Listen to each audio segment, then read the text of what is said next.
जम्बूद्वीपे भरतखंडे आर्यावर्ते भारतवर्षे। जम्बू टॉक्स देखने वाले हमारे सभी दर्शकों का बहुत बहुत स्वागत, अभिनंदन। मैं हूं आपके साथ निधीश गोयल, करता हूं आप सभी का यथोचित अभिवादन। हम जब रामायण और महाभारत की बात करते हैं तो कई बार ऐसा सुनते हैं कि एक सुई नोक भर भूखे पूछे हुई महाभारत भारी। अब क्या केवल ये सुई नोक भर भू की बात थी, या कवि ने अपनी कल्पना में ये लिख दिया? कहा यह भी जाता है कि अगर द्रौपदी का वो कथन नहीं होता कि अंधे का पुत्र अंधा, तो शायद ये महाभारत ही ना होती। लेकिन क्या केवल इतने भर कारण होते हैं कि इसे इतने बड़े युद्ध के होने के लिए? या ये माध्यम नहीं होता, कोई और माध्यम नहीं बनता दुर्योधन के विनाश के लिए, कौरवों के विनाश के लिए, अधर्म के विध्वंस के लिए, धर्म की पुनर्स्थापना के लिए? क्या अगर मां सीता का अपहरण नहीं हुआ होता रावण के द्वारा, तब क्या रावण का विनाश नहीं होता? रावण का विनाश तो निश्चित था, दुर्योधन के घमंड का अंत तो निश्चित था। यह अलग बात है कि माध्यम कब, कैसे और क्यों बनता है, लेकिन उस माध्यम के कारण से केवल उस चीज को, उस व्यक्ति को हमेशा के लिए एक खलनायक या खलनायिका बना देना, ये कितना उचित है? प्रोफेसर कुसुमलता केडिया जी कई बार पंचकन्याओं की बात करते हैं। पंचकन्याओं के नाम आपने कई बार सुने होंगे और आज के कार्यक्रम में भी मुझे लगता है कि वो उन पंचकन्याओं के नाम अवश्य ही लेंगी। और ऐसे में जब हमारे शास्त्रों में उन पंचकन्याओं के नाम आते हैं, तो कैसे उनके बारे में हम कुछ अलग सोच पाते हैं? ये सोचने का और जानने का विषय है, लेकिन जान तो तब पाएंगे जब अच्छा सत्संग कर पाएंगे। हम जीवन बीमा की तो बात करते हैं, जीवन के साथ भी, जीवन के बाद भी, लेकिन जीवन के साथ कुछ अच्छे लोगों का सत्संग कर लीजिए, कुछ मीठी वाणी सुन लीजिए, कुछ अच्छी पुस्तकों का अध्ययन कर लीजिए। ये भी जीवन के साथ भी रहते हैं और जीवन के बाद भी रहते हैं, उस लोक में जहां हम लिखते हैं कि भगवान श्री हरि विष्णु के चरणों में इस व्यक्ति को, इस व्यक्ति की आत्मा जो है वो वहां निवास करे, जीवन के साथ भी, जीवन के बाद भी। उन लोगों के बहकावे में ना आए जिन्होंने लेफ्ट सेंट्रिक इतिहास लिखा है। इतिहास वो है जो हमारे धर्मशास्त्रों में, हमारे साहित्य में, हमारे भारत में, हमारे भारतीयों के द्वारा जिनकी आत्मा में सनातन बसता है, लिखा गया है। आपका स्वागत एक बार फिर से। ये जम्बू टॉक्स है, ये जम्बू थॉट्स है। इस विचार को पूरे अधिकार के साथ में ग्रहण कीजिए। चैनल को सब्सक्राइब अवश्य करें, बेल आइकन एक्टिवेट करें जिससे हमारे नोटिफिकेशंस आप तक पहुंच सकें। वीडियो को लाइक और शेयर करना ये आपका अपना दायित्व है। आइए कार्यक्रम शुरू करते हैं और आगे बढ़ते हैं। मेरे साथ हैं प्रोफेसर कुसुमलता केडिया जी। दीदी जी प्रणाम, कैसी हैं आप? अच्छी हूँ। जी तो दीदी। आज आजकल शिशुपाल वध के बाद आगे का प्रसंग हम लोग शुरू करते हैं। जी लेकिन शिशुपाल वध कितने बड़े आने वाले आगत उत्पात का सूचक था, ये भी हम अभी आगे देखेंगे। बिल्कुल। तो सदा की भांति नारायणं नमस्कृत्य नरं चैव नरोत्तमं देवीं सरस्वतीं व्यासं ततो जयम् उदीरयेत्। और अब हम लोग वहां पर है कि शिशुपाल का वध हो चुका है, सब काम अपने आप सुंदर ढंग से हो रहा है, राजसूय यज्ञ संपन्न हुआ। संपन्न होने के बाद उन्होंने उस राजसूय महायज्ञ को विधि पूर्वक समाप्त किया। शंख चक्र और गदा धारण करने वाले महाबाहु भगवान श्री कृष्ण ने आरंभ से लेकर अंत तक उस यज्ञ की रक्षा की। और धर्मात्मा युधिष्ठिर जब अवभृत स्नान कर चुके, उस समय समस्त क्षत्रिय राजाओं का समुदाय उनके पास जाकर बोला, हे धर्मज्ञ, आपका अभ्युदय हो रहा है, यह बड़े सौभाग्य की बात है। आपने सम्राट का पद प्राप्त कर लिया। हे अजमेर कुल नंदन महाराज, आपके इस कर्म द्वारा अजमेर वंशी क्षत्रियों के यश का विस्तार हो रहा है। ये मूल अजमेर वंशी है, महान सम्राट अजमेर हुए हैं। ये सब जिसको कहते हैं शिष्टाचार की बातें हो रही है। और वो कह रहे हैं अब हम लोग अपने अपने राष्ट्र को जाएंगे, आप हमें आज्ञा दीजिए। तो बड़ा सुंदर संवाद है, वो सब मैं छोड़ रही हूँ। तो फिर धर्मराज युधिष्ठिर कहते हैं कि इन्हें अपने राज्य की सीमा तक आदर पूर्वक इन श्रेष्ठ नरपतियों को पहुंचा कर आओ। तो सब लोग उनको राज्य की सीमा तक पहुंचा कर आते हैं, बहुत बहुत भेंट दिया जाता है जाते समय। और उसके बाद भगवान श्री कृष्ण भी कहते हैं अब मैं भी जाता हूँ। सब लोग, ब्राह्मण लोग भी कहते हैं हम जा रहे हैं, हम जा रहे हैं, सब अपने अपने ठाव को चले। किंतु भगवान श्री कृष्ण के द्वारका चले जाने पर भी राजा दुर्योधन तो नहीं, राजकुमार दुर्योधन और शकुनी उसी दिव्य सभा भवन में रुक गए, जहां पर एक बहुत बड़े झूठ की रचना बाद में 20वीं 21वीं शताब्दी में दुष्ट लेफ्टिस्टों ने की है। खैर, वो आएगा। इसके बाद एक विषय ये आता है कि युधिष्ठिर पूछते हैं कि देवर्षि नारद ने स्वर्ग, अंतरिक्ष और पृथ्वी विषयक 3 प्रकार के उत्पाद बताए हैं, क्या शिशुपाल के मारे जाने से वे उत्पात शांत हो गए? तब भगवान वेदव्यास जी कहते हैं युधिष्ठिर को, सम्राट युधिष्ठिर को, हे राजन, उत्पातों का फल 13 वर्षों तक हुआ करता है। इस समय शिशुपाल के रूप में राजसूय यज्ञ के मध्य जो उत्पात प्रकट हुआ था, वह समस्त क्षत्रियों का विनाश करने वाला है।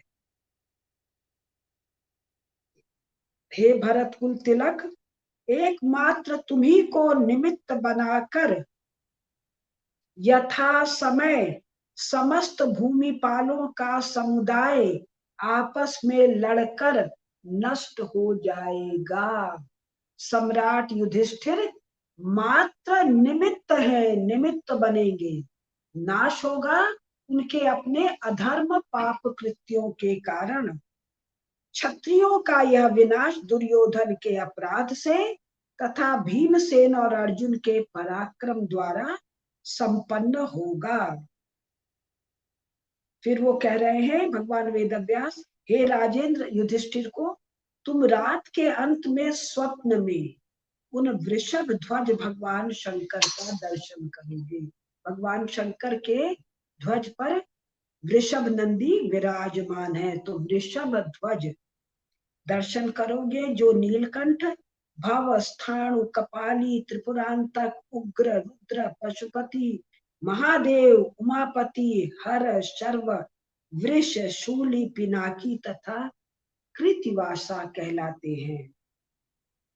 उन भगवान शिव की कांति कैलाश के शिखर के समान उज्जवल होगी। वे वृषभ पर आरूढ़ होंगे और दक्षिण दिशा की ओर देख रहे हैं।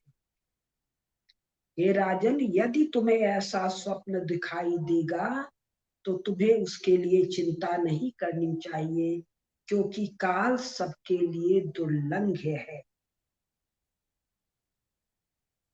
तुम सावधान होकर पृथ्वी का पालन करो। यानी 13 वर्ष के बाद महान युद्ध होना है। अब हम लोग आएंगे द्युत और बाकी सब चीजों पर।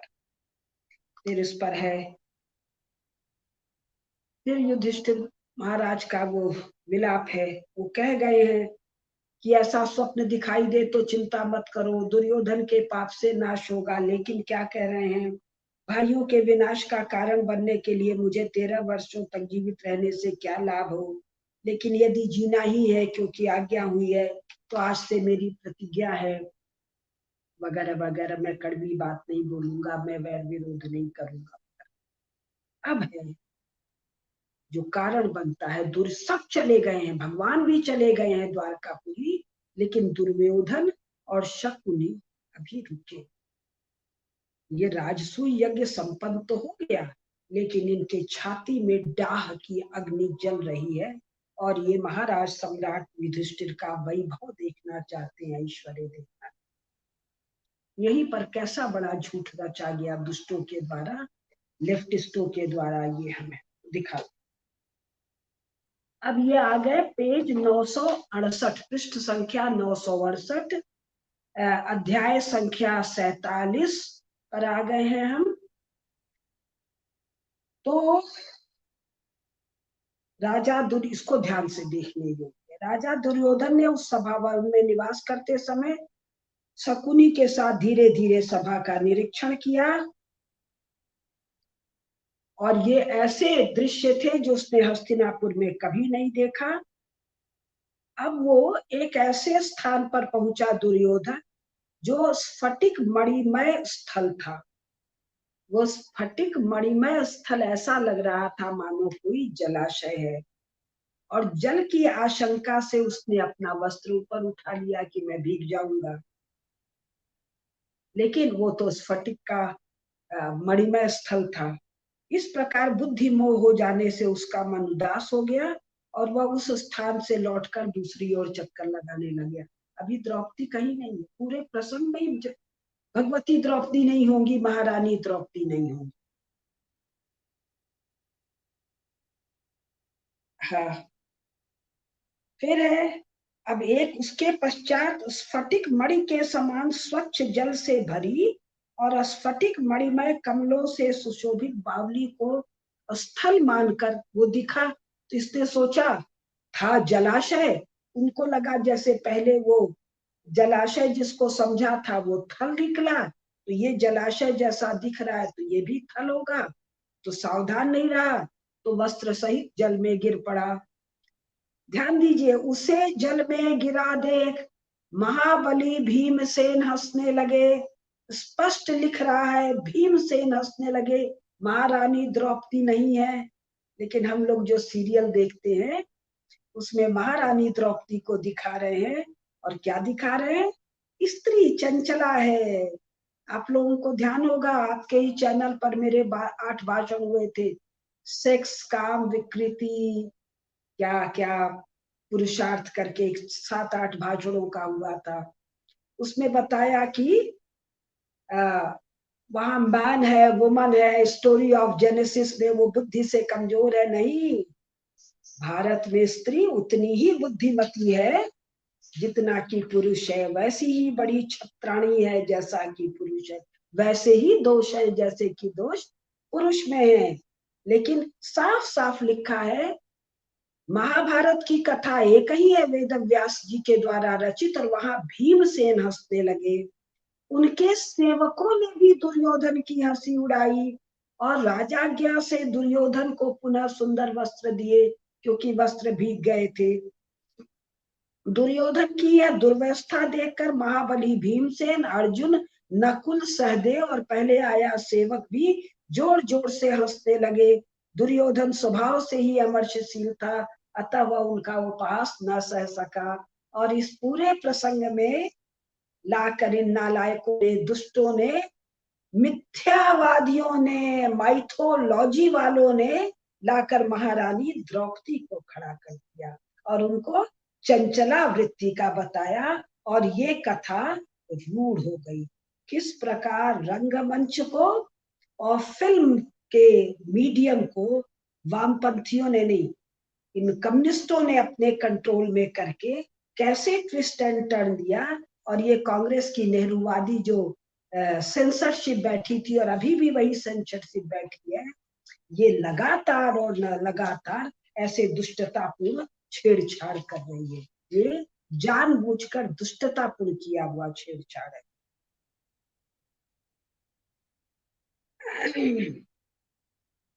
वह अपने चेहरे, वह कौन? दुर्योधन अपने चेहरे के भाव को छिपाए रखने के लिए उनकी ओर दृष्टि नहीं डालता था। फिर स्थल में भी जल का भ्रम हो जाने से वह कपड़े उठाकर इस प्रकार चल लगा मानो तैरने की तैयारी कर रहा है। इस प्रकार जब वो ऊपर चढ़ा, सब लोग उसकी भ्रांति पर फिर हंसने लगे। कैसा वास्तु है, कैसा स्थापत्य है। उसके बाद राजा दुर्योधन एक स्फटिक मणि का बना हुआ दरवाजा देखा, जो वास्तव में बंद था फिर भी खुला हुआ दिखता था। तो उसमें प्रवेश करते ही उसका सिर टकरा गया, चक्कर आ गया। फिर दूसरा है, एक दूसरा दरवाजा मिला, उसमें स्फटिक मणि के बड़े बड़े किवाड़ लगे थे। यद्यपि वो खुला था तो भी दुर्योधन सोचा कि पहले की भांति बंद होगा। बंद समझ पर दोनों हाथों को धक्का देना चाहा, किंतु धक्के से वह स्वयं द्वार के बाहर निकलकर गिर पड़ा। आगे जाने पर फिर एक फाटक मिला। Now he was thoroughly confused, बंद है कि खुला है, तो दरवाजे की तरफ ही नहीं गया। इस प्रकार बार बार धोखा खाकर, कैसा अद्भुत वास्तु, कैसा बताया है ना, पहले वर्णन आया है कि दानव राज मैंने निर्माण किया है इसका। धोखा खाकर राजा दुर्योधन राजसूय महायज्ञ में पांडवों के पास आई हुई अद्भुत समृद्धि पर दृष्टि डालकर हस्तिनापुर को चला गया। अब दाह जल रही है। देखिए पूरे प्रसंग में कौन है? अर्जुन है, भीम है, नकुल है, सहदेव है, उनके सेवक है। केवल एक जल में गिरने का नहीं है, स्थल पर वस्त्र उठाने का भी दृश्य है, दरवाजा खोलने का, दरवाजा बंद होने का, ये सब दृश्य है। ये कुछ नहीं दिखाते हैं, लाकर इसमें महारानी द्रौपदी को खड़ा कर देते हैं और उनको महाभारत युद्ध का कारण बताते। दुष्टता की, नीचता की, मिथ्यापन की, माइथोलॉजी इसको कहते हैं, उसमें एक मिथ्या चीज को घुसा देना। पांडवों की राज्य लक्ष्मी से संतप्त हो उसी का चिंतन करते हुए राजा दुर्योधन के मन में पाप विचार का उदय हुआ। ये अभी जो चल रहा है ना कि 2024 में पुनः नरेंद्र मोदी प्रधानमंत्री के पद पर अभिषिक्त होंगे, तो भारत के बढ़ते हुए ऐश्वर्य से जलन कहाँ कहाँ हो रही है? संपूर्ण विश्व में हो रही है। और उसके कारण तरह तरह के कांड भारत के भीतर किए जा रहे हैं। ये बात दूसरा है कि दुष्टों का मनोरथ सफल नहीं हो रहा है।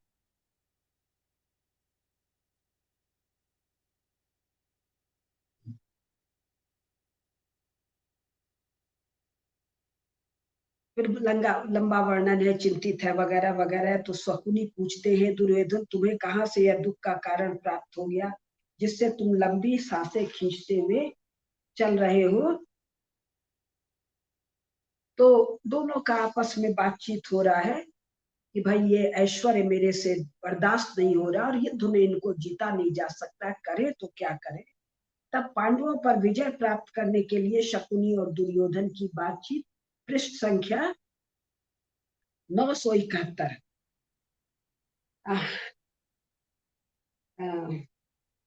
पांडवों ने अपने उद्देश्य से विचलित न होकर निरंतर प्रयत्न करके राज्य में अपना पैतृक अंश प्राप्त किया है और वह पैतृक संपत्ति आज उन्हीं के तेज से बढ़ गई है। फिर वो सारा वर्णन है, बहुत सा वर्णन है, उन सब वर्णन को छोड़ते हैं और ये सब, इसमें एक और महत्वपूर्ण प्रसंग है, उस पर आ रहे हैं। ये लोग पहुंच जाते हैं हस्तिनापुर। वहां धृतराष्ट्र उनसे पूछते हैं, तो धृतराष्ट्र को दुर्योधन यहाँ की समृद्धि वगैरह के बारे में बता रहे हैं।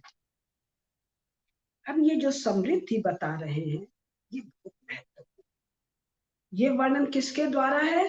शत्रु के द्वारा। शत्रु कौन है? शत्रु भाव आ चुका है दुर्योधन के मन में सम्राट युधिष्ठिर के लिए। ये पुनः एक बहुत महत्वपूर्ण ऐतिहासिक साक्ष्य है भारत के 15 अगस्त 1947 वाले भारत के राजन्य वर्ग के जियो पॉलिटिकल क्लेम्स के लिए। ये पृष्ठ संख्या 974 के बाद बहुत महत्वपूर्ण है। क्या कहता है दुर्योधन? राजा युधिष्ठिर अपने घर में बसने वाले 88,000 स्नातकों का भरण पोषण करते हैं। राजा 88,000 स्नातक राजमहल में निवास कर रहे हैं, विद्या अध्ययन कर रहे हैं, राज्य कार्य के लिए आवश्यक और उपयोगी है, तभी तो उनका भरण पोषण करना है। अब इसके सिवा युधिष्ठिर के महल में 10,000 अन्य ब्राह्मण प्रतिदिन सोने की थालियों में भोजन कर।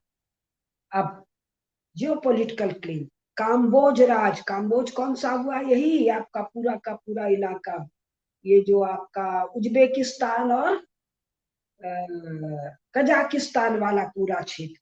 काम्बोज राज ने काले, नीले और लाल रंग के कदली मृग के चर्म तथा अनेक बहुमूल्य कंबल युधिष्ठिर के लिए भेंट में भेजे हैं। फिर कह रहे हैं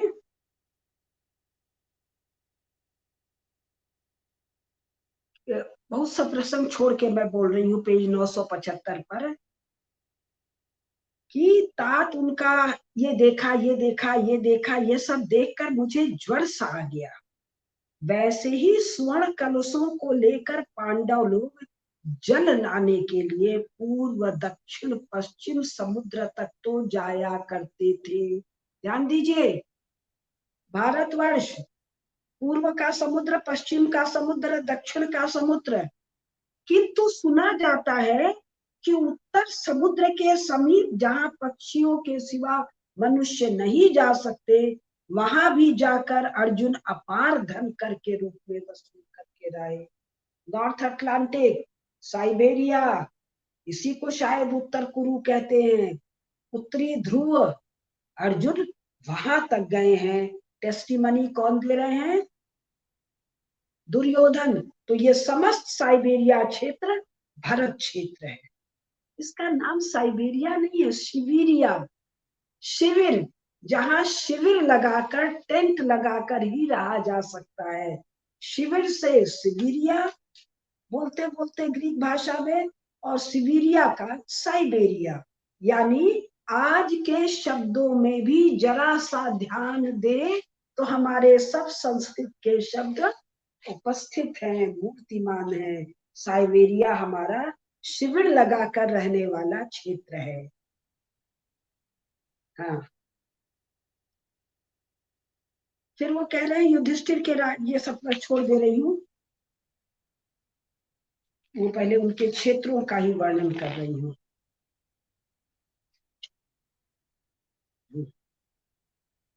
अब ये मैं आ गई हूँ पृष्ठ संख्या 980 पर, बीच का सब छोड़ दिए। 51वां अध्याय, 50 अध्याय के बाद 51वां अध्याय। कह रहे हैं काम्बोज नरेश ने, अब जियोग्राफिकल डिस्क्रिप्शन है, भेड़ के ऊन, बिल में रहने वाले चूहे आदि के रोए से तथा बिल्लियों की रोमावलियों से तैयार किए हुए सुवर्ण चित्रित बहुत से सुंदर वस्त्र और मृग चर्म भेंट में दिए थे। यानी काम्बोज क्षेत्र कहाँ है?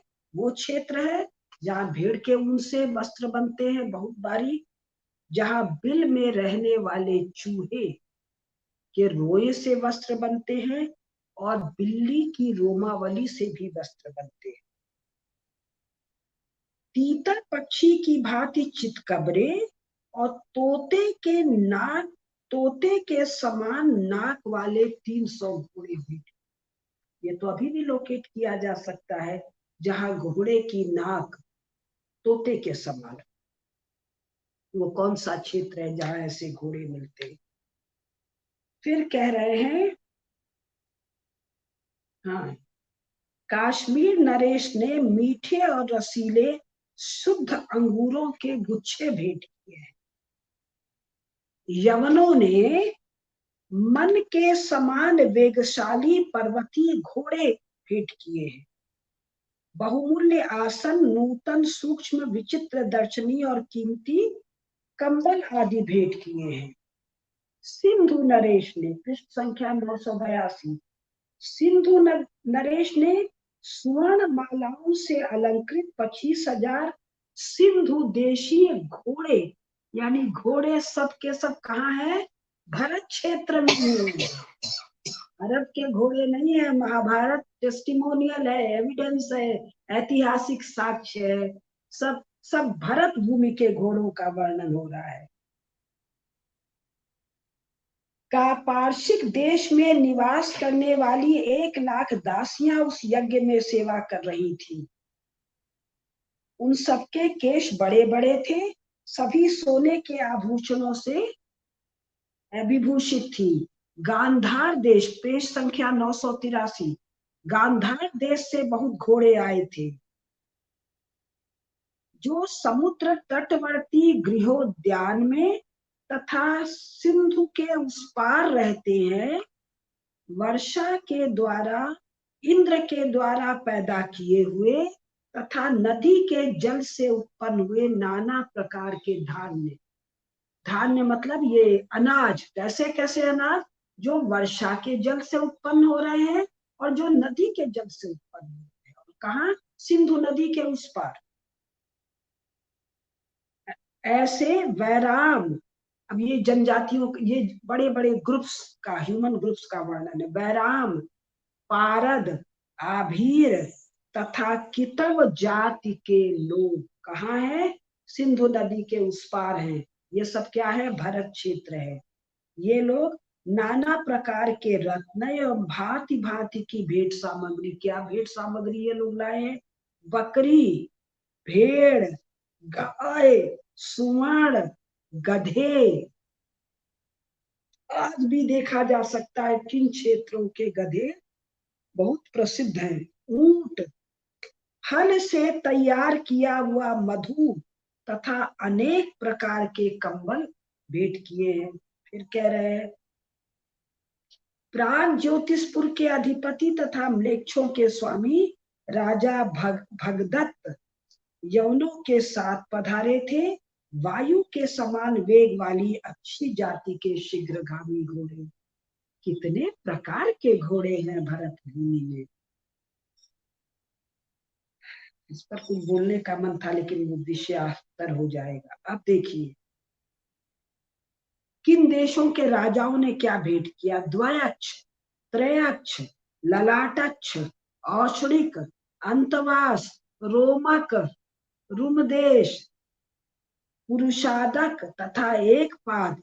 इन देशों के राजा नाना दिशाओं से आकर राजद्वार पर रोक दिए जाने के कारण, छोटे राजा होंगे, खड़े थे। यह मैंने अपनी आंखों से देखा। दुर्योधन बता रहे हैं किसको? महाराज धृतराष्ट्र को। ये राजा लोग भेंट सामग्री लेकर आए थे और फिर खास अपने साथ अनेक रंग वाले बहुत से दूरगामी गधे लाए। तेज दौड़ते हैं ऐसे गधे लाए थे, जिनकी गर्दन काली और शरीर विशाल थे। नन्हे छोटे वाले गधे नहीं है, दो भी। उनकी संख्या 10,000 थी। वे सभी रासव सिखलाए हुए, रासव सिखलाए क्या है मैं नहीं जानती, तथा संपूर्ण दिशाओं में विख्यात है। आज भी वहां गधे होते होंगे और ये वर्णन वाले गधे होते होंगे। अब फिर कह रहा है, वक्षु नदी, ऑक्सस रिवर का वर्णन आ रहा है। उनकी लंबाई, चौड़ाई और ऊंचाई जैसी होनी चाहिए थी वैसी ही थी। उनका भी रंग भी अच्छा था। वे सब रासव वक्षु नदी के तट पर उत्पन्न हुए। ये अफगानिस्तान में है ना ऑक्सस। वक्षु नदी का वर्णन है। ये सब भरत भूमि है। फिर है, उक्त राजा लोग युधिष्ठिर के लिए सोना लाए, चांदी लाए। अब कह रहे हैं, एक पाद देशी। अब ये देश कहाँ है? ये बहुत आराम से लोकेट हो सकता है, जो केवल नामों में, स्थानों के, देशों के, क्षेत्रों के नामों में रिसर्च करें। एक पाददेशी राजाओं ने इंद्रगोप के समान, वीर बहुटी के समान लाल, तोते के समान हरे, मन के समान वेगशाली, इंद्रधनुष के समान बहुरंगे, संध्या काल के बादलों के सदृश लाल और अनेक वर्ण वाले महावेगशाली जंगली घोड़े भी। तो एक पाद देश वहां होगा जहां पर ऐसे घोड़े आज भी मिलते होंगे। अब देखिए कितना महत्वपूर्ण है। पेज 984, श्लोक संख्या 23, 24, 25। चीन देश, ये शी जिनपिंग वाला नन्हा चीन, उसके ऊपर वाला मंजू देश, मांचू जिसको मंचूरिया कह रहे हैं, मंगोल देश, फिर ये सिक्योंग, फिर तिब्बत, फिर है नान आएगा।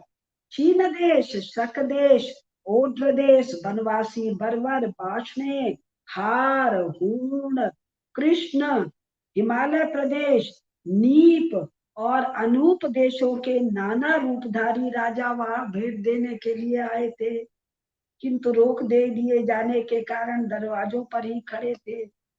उन्होंने अनेक रूप वाले 10,000 गधे भेंट किए थे। और ये गधों की खासियत क्या है? 100 कोस तक लगातार चल सकते हैं। यानी जिस क्षेत्र में ये गधे पाए जाते हैं उस क्षेत्र में उस क्षेत्र में यात्रा के लिए सर्वाधिक उपयुक्त सवारी यही है। वहां न घोड़ा काम आएगा, न ऊंट काम आएगा, न हाथी काम आएगा, न रथ काम आएगा। और ये नालायक घोड़े पर सवार करके गजनी से किसी महमूद को उतार देते हैं सोमनाथ। पहाड़ है, पर्वत है, रेगिस्तान है, दलदल है, नदी है, घोड़े से सब उतार। कोई जरूरत नहीं है किसी वाहन को बदलने की। कारण लिखने वाला कौन है? जिसको इस क्षेत्र का कुछ पता ही नहीं, जिसको लॉजिस्टिक पता ही नहीं, जिसको सेना पता ही नहीं, घर बैठे मुंह उठाए कुछ लिखे जा रहे हैं, कुछ भी लिखे जा रहे हैं, कथा लिखे जा रहे हैं। सुनने वाले भी वैसे ही गधे, उनको भी नहीं पता कि भाई सेना वेना चलती है तो क्या होता है, किस क्षेत्र के लिए कौन सा वाहन लगता है। अब फिर कह रहे हैं, हाँ, अब वस्त्रों का वर्णन कर रहे हैं। जिनकी लंबाई चौड़ाई पूरी थी, जिनका रंग सुंदर था, स्पर्श सुखद था, ऐसे बालीक चीन के बने हुए, सब भारत क्षेत्र है, विदेश नहीं है, बालीक चीन के बने हुए ऊनी, हिरण के रूप समूह से बने हुए, हिरण के बाल से भी बने हुए वस्त्र हैं, रेशमी वस्त्र हैं, पाट के वस्त्र हैं, विचित्र गुच्छेदार वस्त्र हैं, कमल के तुल्य कोमल सहस्त्रों चिकने वस्त्र हैं, जिनमें कपास का नाम भी नहीं है। पशुओं के, विभिन्न प्रकार के पशुओं के बाल से बने हुए वस्त्रों का वर्णन है, तथा मुलायम मृग चर्म लेके। अब फिर वर्णन कर रहे हैं कैसे कैसे अस्त्र शस्त्र लाए हैं। तीखी और लंबी तलवार, रिष्टि, शक्ति, फरसे, अपरांत यानी पश्चिम देश के बने हुए तीखे परशु, पारस देश, परशु देश, पश्चिम देश के बने हुए तीखे परशु, भांति भांति के रस और गंध, सहस्त्रों रत्न तथा संपूर्ण भेंट सामग्री लेकर कौन आ रहे हैं? शक, शाकल द्वीप, कैस्पियन सी, ब्लैक सी, तुषार, कंक, रोमस तथा श्रृंगी देश के लोग राजद्वार पर रोके गए हैं। सम्राट युधिष्ठिर के राजसूय यज्ञ का बारंबार वर्णन भारत के विदेश विभाग को, गृह विभाग को करना है। एकाध विश्वविद्यालय में 10-20 लोगों को लगवा दीजिए जो ज्योग्राफी जानते हैं, भूगोल जानते हैं, जो गूगल अर्थ से, ये जो अपने अमेरिका में सप्तोलॉजी है, इसको चलाने वाले क्या नाम है, आदित्य सत्संगी जी ने कोई पुस्तकें लिखी है, मुझे भेजी है, मैंने अभी पढ़ी नहीं है, अभी मुझ तक पहुंची नहीं है। उसमें उन्होंने गूगल मैपिंग से ये सारे इलाके लोकेट किए हैं, ऐसा मुझे बताया गया है। तो ये जरूरी है हमारे राज्य के लिए, क्योंकि ये सारे क्षेत्र हमसे पॉलिटिकली बाहर गए हैं 20वीं शताब्दी।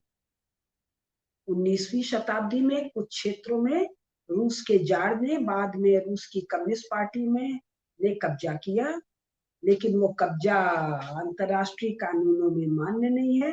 20वीं शताब्दी में नेहरू एंड कंपनी को लाया गया इन सारे कब्जों को मान्यता देने के लिए आता है। यह अति महत्वपूर्ण प्रसंग है। इसके अलावा महाराज रघु की जो दिग्विजय यात्रा है वो भी प्रसंग अति महत्वपूर्ण है। मेरे को तो बहुत थोड़ा सा जानकारी है, लेकिन ऐसे अनेकानेक दिग्विजय प्रसंग होंगे हमारे शास्त्रों में जो हमारे आचार्य बता सकते हैं। वो हमारे विदेश विभाग को तुरंत और तुरंत अध्ययन करके देखने की जरूरत है। अब कह रहे हैं दूर तक जाने वाले बड़े बड़े हाथी, हाथियों के भी कई प्रकार है, कुछ थोड़ा चल सकते हैं, कोई दूर चल सकते हैं, जिनकी संख्या 1 अर्बुद थी, एवं घोड़े जिनकी संख्या कई सौ अर्बुद थी, स्वर्ण जो एक पद्म की लागत का था, इन सबको ले लेकर नरेश लोग आए हुए हैं। अब फिर और थोड़ा सा है, पृष्ठ संख्या 985 पर, मेरु और मंदराचल के बीच में प्रवाहित होने वाली शैलोदा नदी। अब शैलोदा नदी मिल जाएगी, आज भी लोकेट करेंगे। उसी प्रकार से जैसे सिबिर से साइबेरिया है, तो शैलोदा नदी के दोनों तटों पर छिद्रों में वायु भर जाने से वेणु की तरह बजने वाले बांसों की रमणीय छाया में जो लोग बैठते और विश्राम करते हैं, वे खस लोकेट कर दिया। कौन सा? दो दो पर्वत, मेरू और मंदराचल, बीच में शैलोदा नदी है, वहां बांस के वन है, वहां रहने वाले लोग हैं। खस, एकासन, अर्ह, प्रदर, दीर्घवेणु, पारद, पुलिंद, तंगड़, परंतगण आदि नरेश भेंट में देने के लिए बहुत खास चीज है। पिपीलिकाओं, चींटियों द्वारा निकाले हुए पिपीलक नामक स्वर्ण के ढेर उठा लाए थे, उसका माप द्रोण से किया जाता है। भैया चींटियां सोना निकालती हैं, ये एक वर्णन मैंने महाभारत में पढ़ा। दूसरा वर्णन पढ़ रहे हैं जो ये ग्रीस देश के ग्रीक हिस्ट्री राइटिंग है। और तीसरा वर्णन वो जो है आपका राहुल सांकृत्यायन 1948 में सोवियत मध्य एशिया एक पुस्तक लिख रहे हैं। उसमें जहां तक मेरा ध्यान है, जो वर्तमान कजाकिस्तान है, जहां तक मेरा ध्यान है, या उज्बेकिस्तान, शायद कजाकिस्तान, इसमें वर्णन कर रहे हैं कि चींटियां स्वर्ण ढोके लाती। तो भाई उस सब पर तो मेरे हंसी आती थी। आज महाभारत में भी वर्णन देख रहे हैं, तो उस क्षेत्र में ऐसी किंवदंती होगी और इसको देखने और ढूंढने की जरूरत है। और ये वर्णन आता है, जहां तक मुझे ध्यान है, वेन सॉन्ग में भी ये वर्णन आता है इस प्रकार के सोने का। अब वो कह रहे हैं इतना ही नहीं, वे सुंदर काले रंग के चवर, चंद्रमा के समान श्वेत, दूसरे चामर। चवर और चामर क्या है? ये जो याक नहीं है, याक की जो पूंछ है, जो भगवान को झुलाते हैं, उसी को शायद चवर और चावर कहते हैं। तथा हिमालय के पुष्पों से उत्पन्न हुआ स्वादिष्ट मधु भी प्रचुर मात्रा में लाए थे। उत्तर कुरु देश से गंगा जल और माला के योग्य रत्न, तथा उत्तर कैलाश से, नेहरू बाबू ने तो उत्तर कैलाश पहुंचा दिया चीन को स्टालिन के कहने पर, और अब ये लोग कहते हैं जी सब विदेश है। मेरे को तो बहुत ही दूसरी भाषा बोलने को मन करता है जो स्त्रियों को शोभा नहीं देती है, इसलिए चुप हूं। आप लोग को अंदाज मिल गया। हाँ, उत्तर कैलाश से प्राप्त हुई अतीव बल संपन्न औषधियां। हिमालय क्या है? दिव्य औषधियों का क्षेत्र है। अभी अभी आचार्य बालकृष्ण जी उस पर सोशल मीडिया पर खबर थी कि गंगोत्री के आगे है गोमुख, गोमुख के आगे है तपोवन और नंदन कानन वन, शायद उसके आगे 4 हिम श्रृंगों पर गए हैं और वहां से 500 प्रकार की औषधियां लेकर आए हैं, आधुनिक धन्वंतरी। हाँ, तो ये बल अतीव बल संपन्न औषधियां एवं अन्य भेंट की सामग्री लेकर आए हुए पर्वतीय भूपाल गण। और ये नालायक हमको समझाने की कोशिश करते हैं हिमालय के दक्षिण में भारत है, तो भगवान शंकर कैलाश मानसरोवर विदेश में रहे, जो नेहरू बाबू भेंट कर लिया। उनके बाबूजी मोतीलाल नेहरू के पॉकेट का चीज था। और उनका नाती पोता कौन क्या है, ये राहुल गांधी जो भी रिश्तेदार है, ये कहता है जी मोदी जी ने चीन के पास जमीन छोड़ दिया, तुम और तुम्हारी माता जी का करने बतियाने गए थे, कौन सी संधि करके आए? और तुम्हारे नाना जी हैं कि परनाना जी हैं कि परदादा जी हैं, जिनका नाम जवाहरलाल नेहरू था, जो सन 47 से इस देश के प्रधानमंत्री धोखे से बने, वो सब क्षेत्र उनके पिताजी का था जो दिया थे, वो हमारा है, कोई दे नहीं सकता। तो पर्वती भूपाल गण अजात शत्रु राजा युधिष्ठिर के द्वार पर रोके जाने से विनीत भाव से खड़े हैं। अब सुनिए, दुर्योधन कह रहे हैं धृतराष्ट्र को, हे पिताजी, मैंने स्वयं देखा जो राजा हिमालय के परार्ध भाग में निवास करते हैं, जो उदयगिरी के निवासी हैं, जो समुद्र तटवर्ती कारुस देश में रहते हैं, तथा जो लौहित्य पर्वतलाल होगा के दोनों ओर वास करते हैं, फल और मूल ही जिनका भोजन है, वे किरात नरेश भी वहां भेंट लेकर आए। ये अभी हम सुन रहे थे कि अपने जो द्वितीय सरसंघ चालक है गुरु जी गोलवलकर जी, उनका जो बंचेज ऑफ थॉट्स है, उसके शायद पेज 18 पर उन्होंने कहा है, ये संपूर्ण हिमालय क्षेत्र भरत भूमि है। हे मेरे नरेंद्र, तुम कुछ नहीं तो जिस आरएसएस के हो उस आरएसएस के परम पूजनीय गुरु जी का ही पढ़ लो। और आप तो स्वयं इस महाभारत से परिचित, आप तो खैर निश्चित रूप से करेंगे। आप सुनिए, पृष्ठ संख्या 958, वही पेज, श्लोक संख्या 13, 14, 15, 16, 17। अब देशों का नाम सुनिए, किरात, दरद, दर्व, सूर, यमक, औदुंबर, दुर्विभाग, पारद, बाली, काश्मीर, कुमार, घोरक, हंसकायन, शिवी, त्रिगर्त, यौधेय, भद्र, केकय, ये सब वही क्षेत्र है।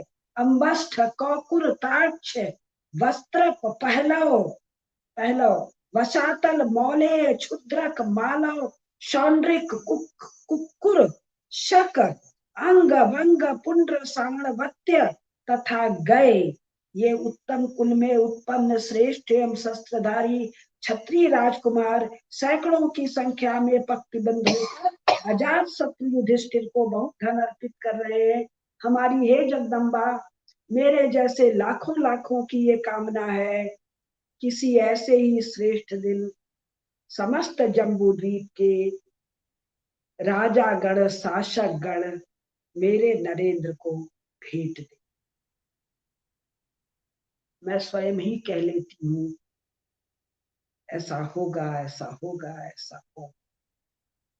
अब सुनिए, हे भारत, यानी कि अपने पिताजी को कह रहे हैं, हे धृतराष्ट्र, बंग, कलिंग, मगध, ताम्र लिप्त, पुंड्रक, दौवालिक, सागरक, पत्रोण, शैशव तथा कर प्रावण आदि बहुत से क्षत्रिय नरेश वहां दरवाजे पर खड़े थे। हाँ, एक एक क्षमाशील और एक कुलीन राजा ने काम्यक सरोवर के निकट उत्पन्न हुए 1000 हाथियों को भेंट किया। काम्यक सरोवर कहाँ है, लोकेट कर ले। ये तथा अन्य और भी बहुत से भूपालगण अनेक दिशाओं से भेंट लेकर आए थे। फिर हम बहुत सा छोड़ रहे हैं, तुम्बरु नामक, गंधर्व नरेश, मत्स्य देश, पांशु देश, ये पूरा पढ़ने योग्य है।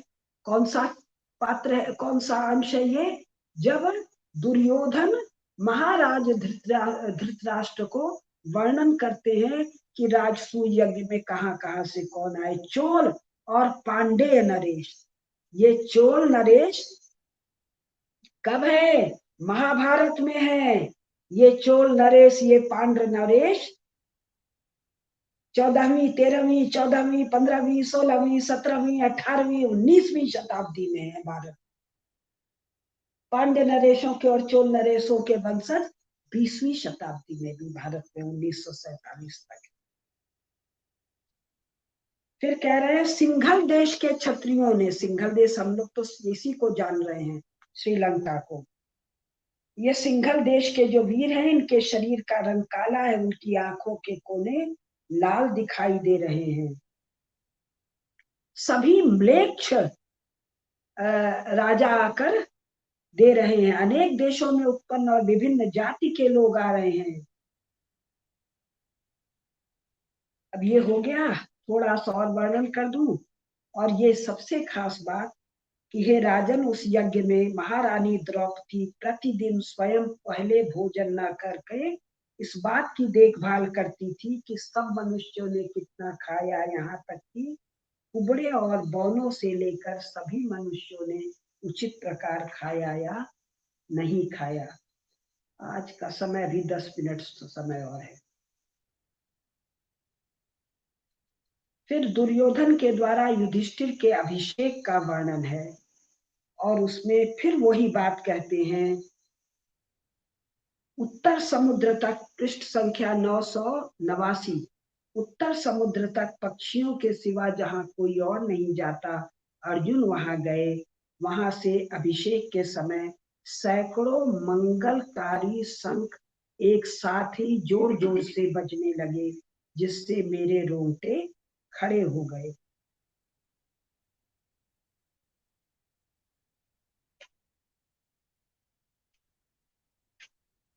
फिर एक जगह कह रहे हैं इसी पृष्ठ पर कि राजा युधिष्ठिर ऐसे ऐश्वर्य संपन्न हुए आज से 5000 साल पहले, जैसे कि न तो रंतिदेव हुए थे, न नाभाग, न मानधाता, न मनु, न वेन नंदन राजा पृथ्वी, न भागीरथ, न ययाति और न नहुष। इतने अधिक ऐश्वर्य संपन्न महाराज युधिष्ठिर सब थे। ये महाराज हरिश्चंद्र की भांति सुशोभित हो रहे। अब ये बड़ा सुंदर प्रसंग है। तो ये सब प्रसंग वो सुना रहा है दुर्योधन धृतराष्ट्र को। उसके भीतर जो दाह है कि मैं क्या करूं, कैसे करूं। तो अगला प्रसंग जो आएगा वो ये आएगा कि महाराज धृतराष्ट्र इनको समझाएंगे कि सब तुम्हारे भाई बंधु हैं, इनसे, इनके ऐश्वर्य से तुम दाह मत करो, ईर्ष्या मत करो और इनके वैभव में सुखी हो। फिर और लंबी कहानी चलेगी। अभी इतना सुंदर प्रसंग चला है तो ये थोड़ा दुखदाई प्रसंग आज नहीं करते हैं, यद्यपि समय 10 मिनट बचा हुआ है, फिर भी इसको यहाँ संपन्न करते हैं और अगले में आगे का। नमस्कार।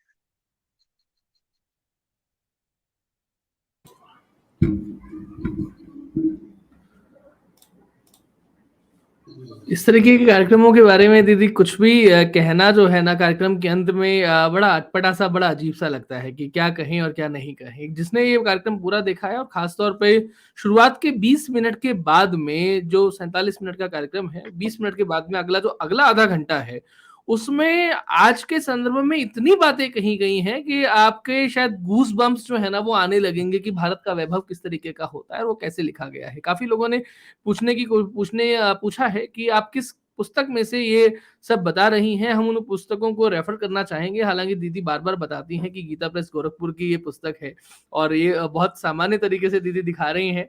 आप सभी भी देखिए इस पुस्तक को। दिस इज महाभारत, प्रथम गीता प्रेस खंड गोरखपुर। गीता हाँ, प्रेस के द्वारा छपी हुई है। कुल 6 खंड है। मैं पहले खंड से बोल रही हूँ और सब पृष्ठ संख्या के साथ बोल रही हूँ, श्लोक संख्या, पृष्ठ संख्या, अध्याय।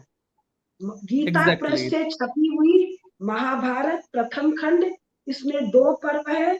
आदि पर्व समाप्त हो चुका है, सभा पर्व चल रहा है और मैं इसीलिए पृष्ठ संख्या, मान लो अदल बदल जाए तो अध्याय संख्या और जहां जहां श्लोक संख्या दिया है वो सब बता रही हूँ, जिससे कि खोजने में किसी को, अध्ययनशील व्यक्ति को कष्ट न। एग्जैक्टली और ये भी बताता चलूं कि ये संक्षिप्त महाभारत नहीं है। गीता प्रेस गोरखपुर 2 तरह की महाभारत छपता है। एक संक्षिप्त महाभारत है जो 2 खंडों में है, लेकिन ये पूरी महाभारत है, विस्तारित महाभारत है, इसके कई खंड हैं। तो उस बात को भी थोड़ा सा 6 हमें खंड। समझना होगा। 6 खंड हैं उसके।